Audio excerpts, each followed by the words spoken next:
Hello बच्चों, welcome back. यहाँ से अब हम स्टार्ट करते हैं नॉमेनक्लेचर ऑफ कोऑर्डिनेशन कंपाउंड्स। तो नॉमेनक्लेचर के दो पार्ट्स है। फर्स्ट पार्ट में हम फॉर्मूलाज लिखना सीखेंगे और सेकंड पार्ट में हम इसका मेन जो नेमिंग होता है वो करेंगे। तो अभी तक आपको पता चल गया है कि कोऑर्डिनेशन कंपाउंड्स क्या होते हैं, उनका मेन, उनकी आइडेंटिटी क्या होती है। इस तरह से स्क्वायर ब्रैकेट में वो लिखे जाते हैं। ठीक है, अब इनके फॉर्मूलाज कैसे राइट करने हैं आपको। मान लो जैसे यहाँ पर एक कोबाल्ट आपने लिया है मेटल और साथ में अपने लिगेंड्स लेने हैं 6 साइनाइड। ठीक है, तो इससे आपको एक कोऑर्डिनेशन कॉम्प्लेक्स बनाना है, तो उसे आप राइट कैसे करते हो। तो हमेशा एक रूल इसका क्या रहता है कि हमेशा आप कोऑर्डिनेशन एंटिटीज का अगर आप फॉर्मूला लिखते हैं, ध्यान से देखना, ये नेमिंग नहीं है, ये फॉर्मूलाज है। फॉर्मूला में सबसे पहले आप मेटल को राइट करते हो, मेटल पहले लिखा जाएगा, जैसे यहाँ पर हमने कोबाल्ट पहले लिखा है। उसके बाद लिखे जाएंगे लाइगेंड्स, जैसे यहाँ पर साइनाइड है और यहाँ पर पैरेंथेसिस लगानी है, मतलब आपको कर्व्ड ब्रैकेट से इसे एनक्लोज करना है और साथ में नीचे इसका नंबर लिखना है इस तरह से। ठीक है, बाकी जो भी चार्ज होगा अकॉर्डिंगली वो यहाँ पर लगा देंगे। तो इस तरह से कोऑर्डिनेशन कंपाउंड्स लिखे जाते हैं, ये आपको पता चल गया है। अब रूल्स देखेंगे यहाँ पर। फर्स्ट रूल जैसे कि मैंने कहा है, राइट सेंट्रल मेटल एटम या फिर ion first inside the square bracket. पहले मेटल को लिखा जाएगा inside the square bracket. After metal right all the ligands inside the bracket in alphabetical order. और खास बात यह है कि यहाँ पर भी आपको अल्फाबेटिक ऑर्डर फॉलो करना है। Use the subscripts for number using this bracket. जैसे कि यहाँ पर साइनाइड कितने थे, 6 एन नंबर थे, तो यहाँ पर ब्रैकेट यूज करके सबस्क्रिप्ट में हमने इसका नंबर लिख लिया, नंबर ऑफ लाइगेंड्स। अब यहाँ पर बात आती है, अगर मल्टीपल लाइगेंड्स आपके पास है, मान लो कि यहाँ पर NH3 भी है और साथ में ब्रोमीन है, क्लोरीन है, तो क्या करोगे। तो यहाँ पर अल्फाबेटिक ऑर्डर आपको फॉलो करना होता है। जैसे ही आप आगे लेक्चर्स में देखोगे तो आपको पता चलेगा, आगे आने वाले लेक्चर में हम करेंगे, इसका नाम होता है अमीन या फिर आप अमाइन भी कह सकते हो। ठीक है, तो ये जो अमाइन है ये कोऑर्डिनेशन कंपाउंड में, वैसे NH3 अमोनिया होता है, जब कोऑर्डिनेशन कंपाउंड में इसे पढ़ते हैं तो इसे हम अमाइन पढ़ते हैं, डबल M के साथ आता है।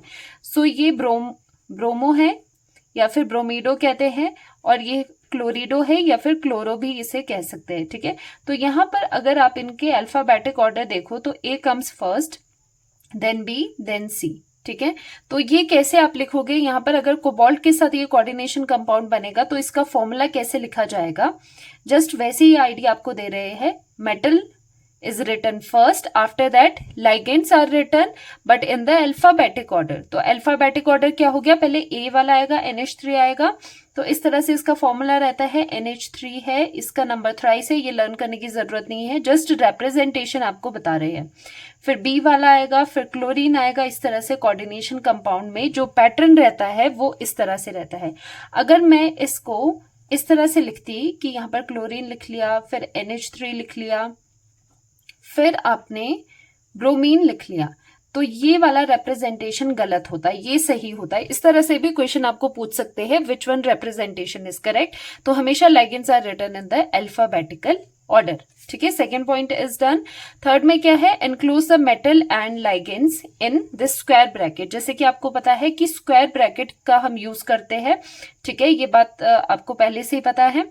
Write overall charge of the complex as the superscript outside. जैसे सबस्क्रिप्ट होता है फुट में, जैसे ये है 3 सबस्क्रिप्ट, वैसे ही सुपरस्क्रिप्ट का मतलब क्या होता है कि वो ऊपर होता है। जैसे ये चार्ज है, ये एज ए सुपरस्क्रिप्ट एक स्क्वायर ब्रैकेट में, ये जो है यहाँ पर पोजीशन है, ये सुपरस्क्रिप्ट की होती है। यहाँ पर चार्ज होता है, जितना भी चार्ज हो, जैसे 2 नेगेटिव है, 2 पॉजिटिव है, 3 नेगेटिव है, वो चार्ज आपको यहाँ पर दिखाना है। That represents the total charge on a coordination entity. इस कोऑर्डिनेशन एंटिटी पे टोटल चार्ज इतना रहेगा जितना ऊपर है।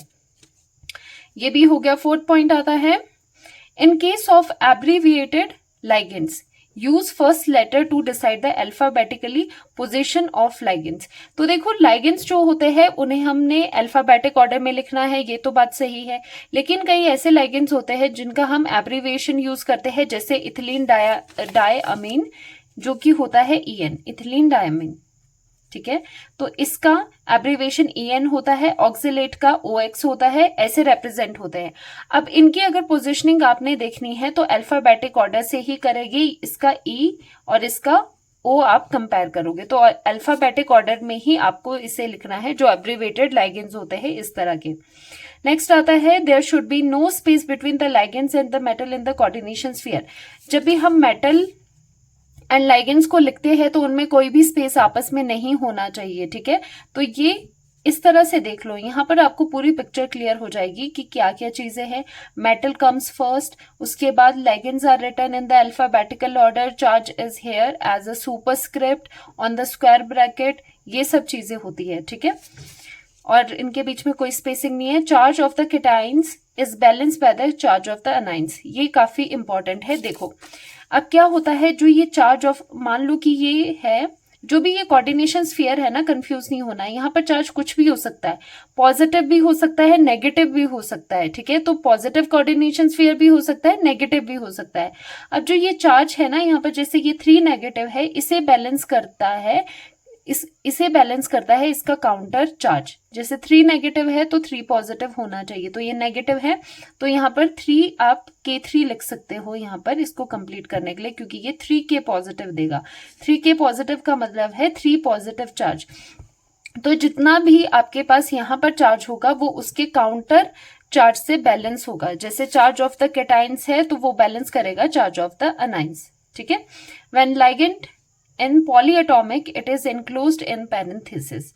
तो ये बात है कि जब भी आपके पास पॉलीएटॉमिक लाइगेंड हो गए, पॉलीएटॉमिक लाइगेंड्स क्या होते हैं, जिनके पास एक से ज्यादा तरह के एटम्स जिनमें होते हैं।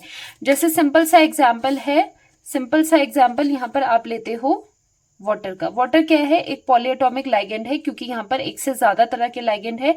ऑक्सीजन के अलावा, लाइगेंड नहीं सॉरी एटम है, ऑक्सीजन के अलावा हाइड्रोजन भी है। तो कभी भी ये कोऑर्डिनेशन कंपाउंड इसका आपने लिखना है, जैसे कोबाल्ट, यहाँ पर वाटर है, तो इन्हें पैरेंथेसिस मतलब ब्रैकेट में आप हमेशा लिखोगे। जैसे यहाँ पर हो गया COB हो गया, ठीक है, या फिर कोई और लाइगेंड हो गया, EN हो गया, उसे भी आप ब्रैकेट्स में लिखोगे, ठीक है। तो इस तरह से ये ब्रैकेट आप यूज करते हो इन लाइगेंड्स के लिए। अब यहाँ पर एग्जाम्पल मैं आपको लिखाती हूँ, एग्जाम्पल बताते हैं। वैसे तो अभी हम डिस्कस कर ही चुके हैं इनके एग्जाम्पल्स। जैसे कोऑर्डिनेशन कंपाउंड्स के फॉर्मूला कोबाल्ट के लिखवाए थे, साइनाइड के साथ यहाँ पर 6 आ जाएगा, ठीक है, और यहाँ पर आ जाएगा 3 नेगेटिव। तो ये आपने साइनाइड को क्या है ब्रैकेट में लिखा है और नीचे इसका नंबर आ जाता है इस तरह से, ठीक है। फिर आ जाता है आपके पास इस तरह से, वाटर भी लिख सकते हो, क्रोमियम वाटर 6 और यहाँ पर 3 पॉजिटिव। इस तरह से ये वाटर लाइगेंड है, इसका नंबर 6 है, ब्रैकेट में हमने इसको लिखा हुआ है। देन आप इस तरह से भी कर सकते हो कोबाल्ट। अगर यहाँ पर NH3 एंड वाटर है, मान लो कि 2 लाइगेंड्स को अपने पोजीशन करना है, वाटर है एंड NH3 है, तो कैसे करोगे, अल्फाबेटिक ऑर्डर में ही लिखना है। तो इसका होता है एक्वा, आगे लेक्चर में आपको पता चलेगा, नेक्स्ट लेक्चर में। इसे एक्वा लिखते हैं, इसे अमाइन लिखते हैं। तो AA तो कॉमन हो गया, तो नेक्स्ट हम कंपेयर करेंगे, इसमें से क्या करेंगे, नेक्स्ट वाले लेटर्स को आपने यहाँ पर कंपेयर करना होगा। तो Q और M में से M कम्स फर्स्ट, तो इसको प्रायोरिटी मिलेगी, ये पहले लिखा जाएगा। तो कैसे लिखोगे, कोबाल्ट, यहाँ पर पहले NH3 लिखोगे जितना भी उसका नंबर होगा, और साथ में वाटर लिखोगे, ठीक है। तो यहाँ पर वाटर लिखोगे, क्लोरीन लिखोगे, जो भी कोऑर्डिनेशन कंपाउंड होगा। तो हमने यहाँ पर देखा अल्फाबेटिकल ऑर्डर ही हम यहाँ पर फॉलो करते हैं जब इन कंपाउंड्स को आप लिखते हो। और साथ ही में जैसे यहाँ पर है COCl2 और साथ में EN2Cl। अगर इस फॉर्मूला को आप ध्यान से देखो तो यहाँ पर क्या है, C पहले आ रहा है, मेटल लिख लिया, फिर लाइगेंड में ये था इथिलीन डाइअमाइन या फिर इथेन 1,2 डाइअमाइन भी इसे कहते हैं।